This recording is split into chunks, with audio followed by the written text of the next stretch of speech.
السلام علیکم ورحمۃ اللہ۔ الحمدللہ وحدہ والصلاۃ والسلام علی من لا نبی بعدہ۔ دین متین کے بارے میں اگر کوئی پوچھے کہ کون سے 3 اصول ایسے ہیں کہ جن کی معرفت حاصل کرنا ہر مسلمان اور ہر انسان کے لیے بہت ضروری ہے،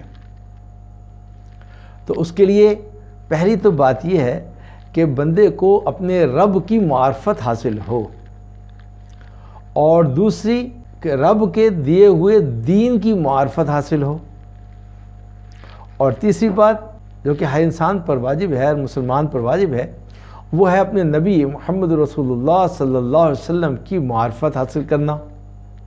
رب کی معرفت یہ ہے کہ اگر آپ سے استفسار کیا جائے کہ آپ کا رب کون ہے، تو آپ کہہ دیجئے کہ میرا رب اللہ ہے، جس نے اپنے فضل و کرم سے میری اور تمام جہانوں کی پرورش کی، اور وہی میرا رب ہے، اور اس کے سوا میرا دوسرا کوئی معبود نہیں، اور اس کی ربوبیت اور پروردگاری کا دلیل اللہ رب العزت نے سورہ فاتحہ میں دی ہے۔ یعنی کہ ہر قسم کی تعریف اللہ کے لیے ہے جو تمام جہانوں کا پرورش کرنے والا اور پالنے والا ہے۔ اگر آپ سے کوئی یہ سوال کیا جائے کہ آپ نے اپنے رب کو کس چیز کے ذریعے سے پہچانا، تو کہہ دیجئے کہ اس کی آیات سے، ان کی بھیجی ہوئی مخلوقات میں نشانیوں کے ذریعے سے میں نے اپنے رب کو پہچانا، اور ان کی نشانیوں میں رات، دن، سورج، چاند، ستاروں کا وجود ہے، اور اسی مخلوقات میں 7 زمینوں اور 7 آسمان آ جاتے ہیں، اور جو کچھ بھی ان کے اندر ہے وہ سب کے سب اللہ کی پیدا کی ہوئی مخلوق ہے۔ یعنی کہ در حقیقت تمہارا رب اللہ ہی ہے جس نے آسمانوں اور زمینوں کو 6 دنوں میں پیدا کیا، اور پھر اپنے عرش بری پر مستوی ہوا، اور رات کو دن ڈھانک دیتا ہے، اور پھر دن رات کے پیچھے پیچھے دوڑا چلا آتا ہے۔ جس نے سورج، چاند، ستارے پیدا کیے، سب اسی کے فرمان کے تابع ہیں۔ خبردار رہو، اسی کا خلق ہے اور اسی کا ہی امر ہے۔ بڑا بابرکت ہے اللہ، سارے جہانوں کا مالک اور پروردگار ہے، اور میرا رب کائنات ہی کے لائق عبادت اور معبود برحق ہے۔ ان تمام مذکورہ اشیاء کا خالق، پیدا کرنے والا ہی ہر قسم کی عبادت کا صحیح حقدار ہے۔ اب عبادت کس طرح کی ہوتی ہے؟ عبادت کو سمجھنا بہت ضروری ہے۔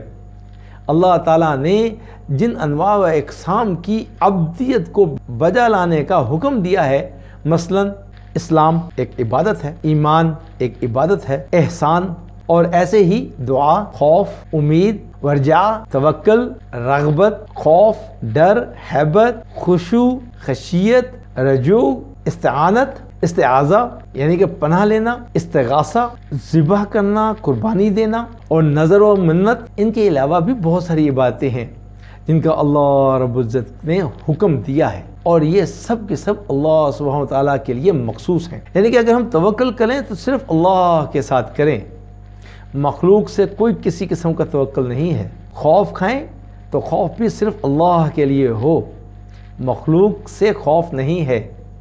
دعا مانگیں وہ بھی صرف اللہ سبحانہ وتعالیٰ سے ہو، اللہ کے علاوہ کسی سے دعا نہیں ہے۔ امید بھی اللہ رب العزت سے ہے، مخلوق اس قابل نہیں کہ اس سے کوئی امید کی جائے۔ رغبت یہ بھی صرف ایک اللہ کے لیے ہے، کوئی بھی ایسی چیز نہیں ہے جو اپنی طرف راغب کرے۔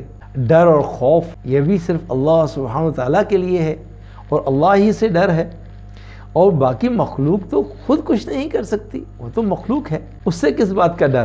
کن دلائل سے مانیں؟ ایک بہت بڑا سوال ہے، بچوں کو سکھا سکتے ہیں اور خود بھی، اور اپنے باقی ہم عمر اور اپنے بڑے، اپنے قریبی لوگوں کو بھی بتا سکتے ہیں۔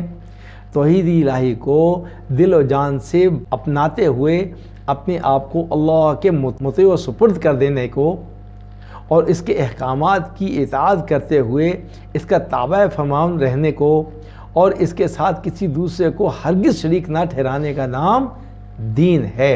اور اس دین کے کچھ درجات ہیں، یعنی کہ سب سے پہلے اسلام، پھر ایمان، اور پھر احسان۔ تو اسلام کے پھر آگے درجات ہیں، نماز، زکوٰۃ، رمضان کے روزے، بیت اللہ شریف کا حج، اللہ سبحانہ تعالیٰ کو ایک ماننا، اس بات کی شہادت دینا کہ اللہ سبحانہ وتعالیٰ کے سوا کوئی معبود نہیں ہے، اللہ برحق ہیں، اور حضرت محمد رسول اللہ صلی اللہ علیہ وسلم اللہ کے سچے رسول ہیں اور ان کے بعد کوئی نبی نہیں آئے گا۔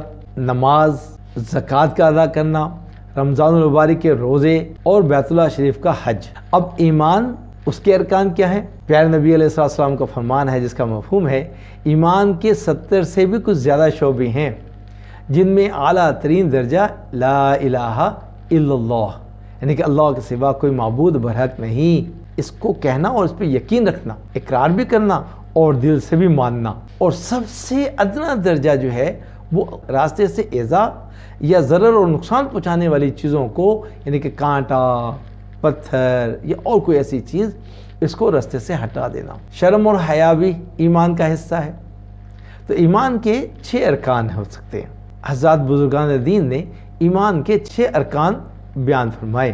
اللہ پر ایمان لانا، اس کے فرشتوں پر ایمان، اس کی کتابوں پر ایمان، اس کے رسولوں پر ایمان، روز قیامت پر ایمان لانا، اچھی اور بری تقدیر پر ایمان، اور تیسرا درجہ کیا تھا؟ احسان۔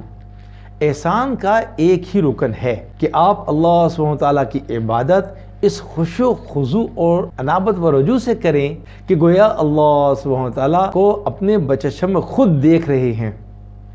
اور اگر آپ اس مقام کو نہیں پا سکتے، اتنی قوت اور اتنی صلاحیت نہیں پیدا ہو رہی کہ آپ دیکھ رہے ہوں، تو کم از کم یہ عالم ضروری ہونا چاہیے کہ وہ آپ کو دیکھ رہا ہے۔